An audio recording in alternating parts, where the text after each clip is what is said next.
I learned to cook pretty young due to some family issues. By elementary school, I was making basic meals for myself. I'm not some fancy chef, I just cook home-style food without expensive ingredients, enough to feed everyone at the table. Over the years, I picked up techniques from watching others cook, reading cookbooks, and generally trying to improve. When I met my girlfriend in college, I discovered she couldn't cook at all. I didn't think much of it at first. She was smart, pursuing her doctorate in psychology, and had simply grown up in an environment where cooking wasn't taught.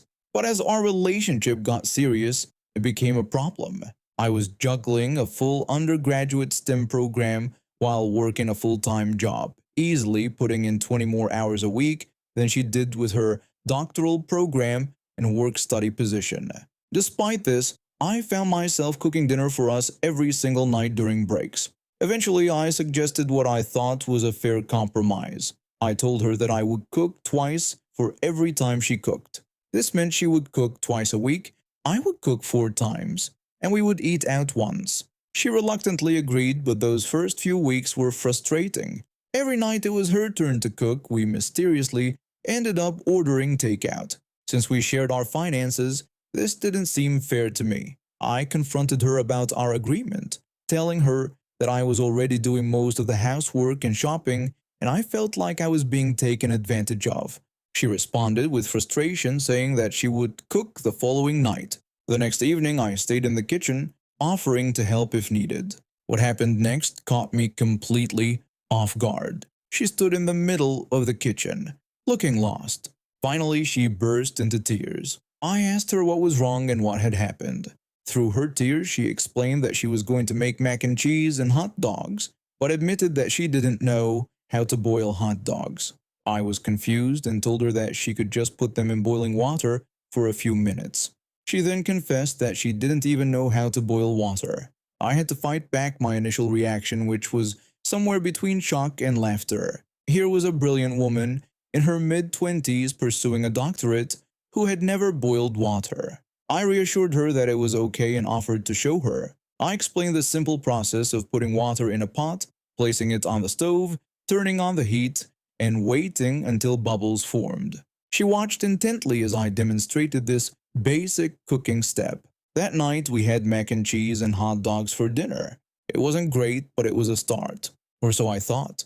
For the next 4 years, yes, 4 years, every time it was her turn to cook, we had the exact same meal, mac and cheese and boiled hot dogs. She never progressed beyond this single recipe. Despite my gentle encouragement, I would occasionally ask if she'd like to try cooking something different that week. She would always respond that she'd be happy to, but then claim she was really in the mood for hot dogs and mac and cheese, suggesting maybe next week would be better for trying something new. Next week never came. My friends started making jokes about it. They called it dirty hot dog water and would ask me how many other uses she had found for it. One friend jokingly suggested that she could make dirty hot dog water soup or perhaps dirty hot dog water cocktails. One Christmas, my friend even gave us matching dirty hot dog water t-shirts. I was mortified, but thankfully she didn't understand the joke. One of these friends eventually dropped out of school to pursue stand-up comedy and became quite successful, landing a job as a writer for a popular TV show. Whenever he came back to town, his act would inevitably include dirty hot dog water jokes. Some of these jokes even made it onto the national program he wrote for. When he returned for a headline show at the local comedy club, he got us prime seats right up front. Our whole friend group was there, including my girlfriend. To my horror, his entire routine that night centered around dirty hot dog water. Our table roared with laughter while the rest of the audience sat in uncomfortable silence before they started booing. My girlfriend was the only one at our table who didn't get it, looking around in confusion. I dismissed her confusion by telling her it was nothing, just an inside joke. Eventually, we broke up for various reasons, but I sometimes wonder if she ever expanded her culinary skills beyond mac and cheese and hot dogs. Years later, I discovered that what we were really wasting wasn't the hot dog water, but the pasta water. Instead of throwing it out after cooking noodles, you can use it in sauces and other recipes to add thickness and flavor. If only I'd known that back then. At least something useful could have come from those 4 years of the same meal. I'd had a long day at work, the kind where your boss dumps 3 emergency projects on you at 4:30 p.m. and expects them all finished before you leave.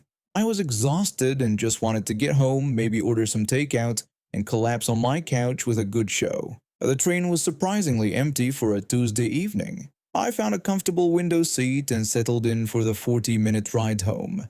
I put in my earbuds, turned on my favorite playlist, and closed my eyes, trying to forget the stress of the day. 20 minutes into the journey, the train stopped at a station, and that's when my peaceful evening took a turn for the worse.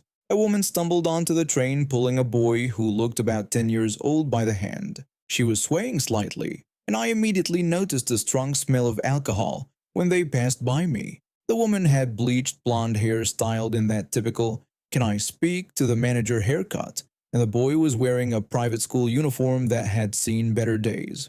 They made quite the entrance, laughing loudly and looking around the train car like they were judging everyone in it. The woman's eyes swept across the seats as if she was inspecting a hotel room she'd paid too much for. To my dismay, they chose the seats directly across from me. The woman flopped down with an exaggerated sigh while the boy bounced on his seat, kicking his legs against the chair in front of him. I tried to focus on my music, but they were talking so loudly that I could hear them clearly even through my earbuds. I reluctantly took them out, figuring I should at least be aware of what was happening around me. The woman reached into her oversized purse and pulled out what looked like a small paper bag. She opened it, revealing several fireworks of different sizes. The woman excitedly showed the boy what she had brought for them, telling him that the fireworks were going to be so much fun. The boy responded with enthusiasm, asking if they could light them right away. I couldn't believe my ears when the woman said she didn't see why not, complaining that it had been such a boring day. She suggested they light one of the fireworks because it would be fun. The boy agreed eagerly, adding that it would be cool and everyone would see them. Was she seriously considering lighting fireworks on a moving train? Before I could even process what was happening, the woman had pulled out a lighter, lit one of the smaller fireworks, and the boy had thrown it out the window. I watched in horror as the sparks flew by outside. My heart was pounding. What they were doing wasn't just annoying, it was dangerous and illegal. The boy was practically jumping in his seat now, clearly excited by what they'd done. He begged his mother repeatedly to let him light another one, pleading with increasing desperation. The woman giggled and hiccuped, swaying slightly in her seat. She replied that she supposed one more wouldn't hurt. She told him he was such a good boy and deserved some fun.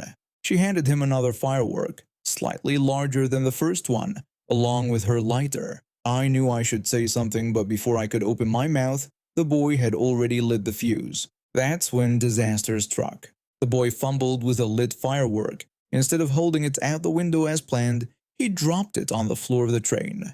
The fireworks started sparking immediately, sending colorful sparks across the floor and under the seats. Everyone around us jumped to their feet, screaming and pushing to get away. The smoke detector went off and the emergency lights started flashing.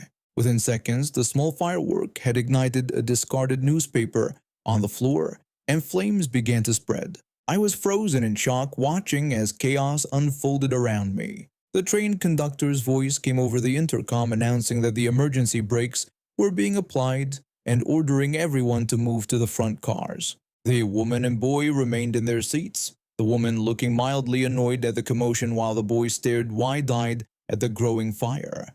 The woman complained loudly, telling everyone to stop overreacting.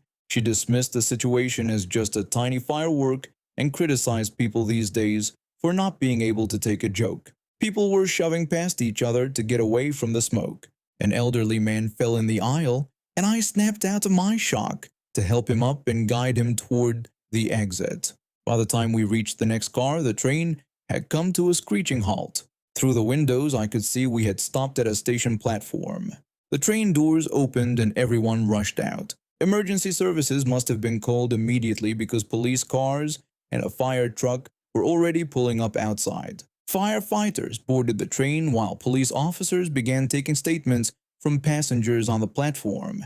I explained what I had seen, pointing out the woman and boy who were now being escorted off the train.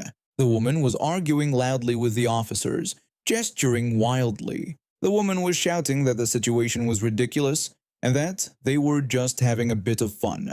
She demanded to know if the officers had any idea who her husband was, claiming he played golf with the chief of police. The boy told his mother he was scared, his voice small and trembling. The woman harshly told him to shut up, blaming him by saying it was all his fault for dropping the firework. I watched as the police officer's expression hardened at her words. He pulled out handcuffs and began reading the woman her rights, while another officer gently led the boy aside to speak with him. The fire wasn't as bad as it could have been. The quick action of the train staff had prevented it from spreading beyond one section of our car, but the damage was still significant, and the delay affected hundreds of commuters. As they put the woman in the back of a police car, I overheard one officer telling another that they'd found more fireworks in her purse, along with an open bottle of vodka. The boy was being taken to stay with his grandparents, while his mother faced charges of public intoxication, child endangerment, and destruction of public property. I finally made it home 3 hours later than planned. As I unlocked my door, my phone buzzed with a news alert. The incident had already made the local news, complete with a mugshot of the woman looking considerably less entitled with mascara streaking down her face. The next morning I received a call from the police asking if I would be willing to testify about what I had witnessed. I agreed without hesitation. Some people need to learn that their fun doesn't trump everyone else's safety, and I was more than happy to help make that lesson stick. High school was never easy for me. I wasn't the most popular kid, but I wasn't totally invisible either. I just kind of existed in that middle ground where teachers either liked you or forgot about you. I was okay with that balance until our science department went through some major changes. Our school was facing budget cuts, and suddenly teachers were getting laid off left and right.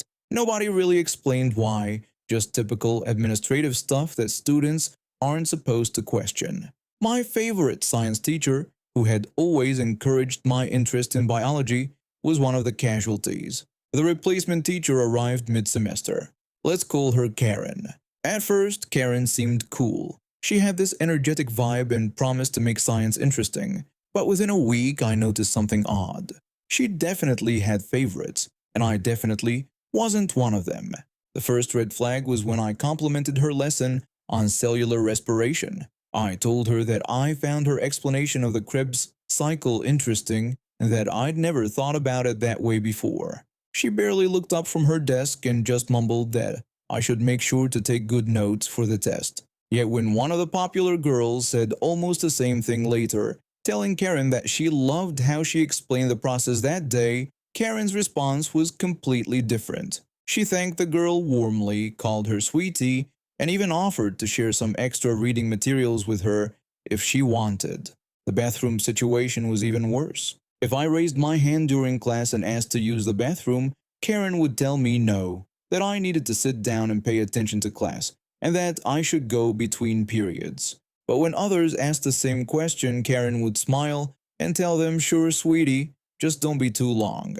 I tried not to let it bother me. Maybe I was just being sensitive. That changed when she assigned our major project for the semester, a comprehensive reading and summary of a scientific text that would be worth half our grade. She made it very clear this was our chance to show our dedication, effort, writing skills, and comprehension. I saw this as my opportunity to prove myself.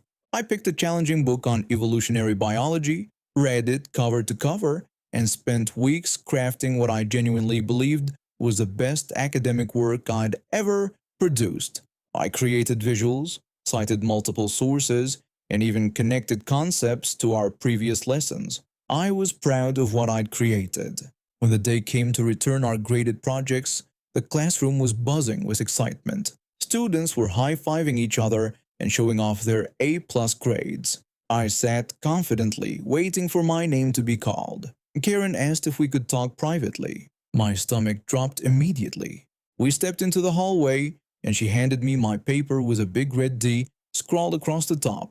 I asked her what was wrong with my essay and if there was anything I could do better. Her response was harsh. She told me my writing was trash and that if I couldn't write well, I should go back to elementary school. She claimed my paragraphs didn't match. I just told her I understood, though inside I was seething.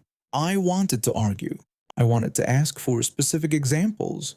I wanted to point out all the effort I put in. But I just nodded, apologized, and walked away with my supposedly terrible paper clutched in my hand. On the bus ride home, a thought occurred to me. My former science teacher had always praised my writing.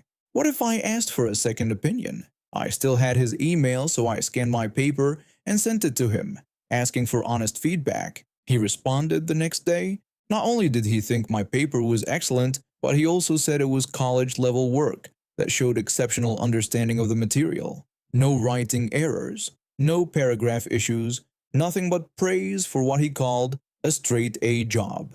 Now I was furious. This wasn't about me being sensitive. Karen had deliberately given me an unfair grade, and if she was doing this to me, she was probably doing it to others too. That evening I showed everything to my father. The paper, the grade, and the feedback from my former teacher. Dad's face turned redder than the D on my paper. My father told me that this was completely unacceptable and that he would be calling the school tomorrow. He scheduled a meeting with the principal, the department head, and Karen. I wasn't allowed in the meeting room, but I waited outside. Even through the closed door, I could hear my father's voice rising occasionally. At one point, I heard my father asking Karen what she had to say about calling his son's writing trash. The silence that followed was deafening. I couldn't hear Karen's response, but whatever she said clearly didn't satisfy anyone. The meeting lasted just over an hour. When the door finally opened, Karen stormed out, shooting me a look of pure hatred as she passed. The principal asked to speak with me briefly. She apologized for my experience and assured me that my grade would be reconsidered by the department head. She didn't explicitly mention any consequences for Karen, but her tight-lipped expression told me something was happening. 2 days later, a substitute teacher walked into our science class. By the end of the week, a notice went out that we would have a new permanent teacher starting the following Monday. Karen was gone. Later, my dad filled me in on what had happened in that meeting. Apparently, Karen couldn't justify her grading when asked to point out specific flaws in my paper. When pressed, she made vague comments about my attitude and classroom participation. The department head had then pulled a sample of other graded papers and found a clear pattern. Certain students consistently received higher marks for objectively similar or even lower quality work. The final nail in her coffin was when my former teacher's assessment was shared with the group. Faced with a professional contradiction of her grading and unable to defend calling a student's work trash, Karen had finally shown her true colors by lashing out at everyone in the room.